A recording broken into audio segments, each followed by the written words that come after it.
সতেজ টিভি সুন্দরের জয়গানে আপনাকে স্বাগত। আমি কয়েকদিন আগে সিরাজগঞ্জ যমুনা পার হয়ে চরে গেছি, মাহবুব চর, যমুনার চরে 50 মিনিট বালির ভিতরে হুন্ডাই লয়ে গেছে। এদিক দিয়ে আমার হাতে হইলো অপারেশন। আর আজব হুন্ডার ড্রাইভার, ইনুম ড্রাইভার, রাস্তায় কোনো সময় দেখা যায় না, এটা বালির ভিতরেই দেখা যায়। পা দুইটা ফালায়া খালি পিক আপ টানে, পাই ব্রেক, এটাই স্ট্যান্ড, খালি চলতে থাকে।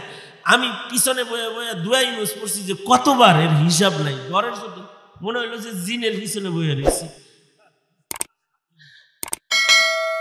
নিয়ে গেছে মাহফিলে, যা দেখি দিনের বেলায় হাজার হাজার মানুষ জড়ো হয়েছে। বয়ান করেছি, এক বুড়া লাঠিতে ভর দিয়ে আসছে, খুব চেতা, চোখে পানি, কিন্তু গায়ে খুব রাগ।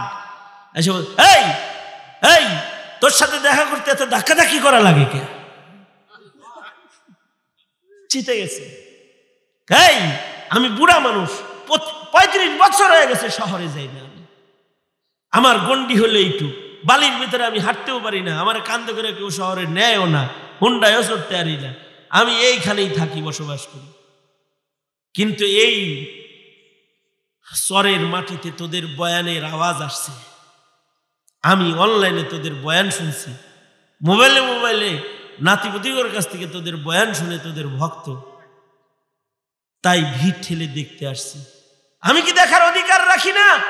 তোরা যখন জেলে ছিলি, আমি এই বুড়া দেহে 64টা রোজা রাখছি আলেমদের মুক্তির লেগে, তোর মুক্তির জন্য 64টা রোজা রাখছি। এক বছরে 64টা রোজা, নফল রোজা রাখলাম তোর মুক্তির লেগে, আর তোর লগে দেখা করতে ধাক্কাধাক্কি করার লাগবো, এই কথা কয়ে কাঁদতেছে।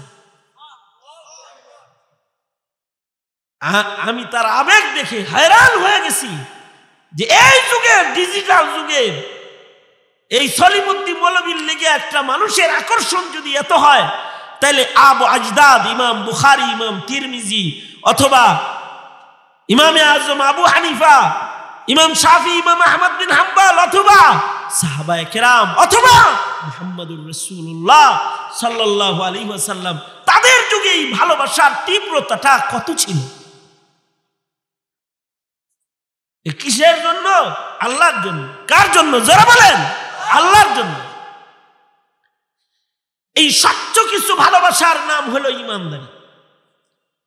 আর ওয়া আমিলুস সালিহাত, এই ভালোবাসাওয়ালা স্বচ্ছ কিছু সুন্নতওয়ালা বিদআত মুক্ত আমলের নাম হলো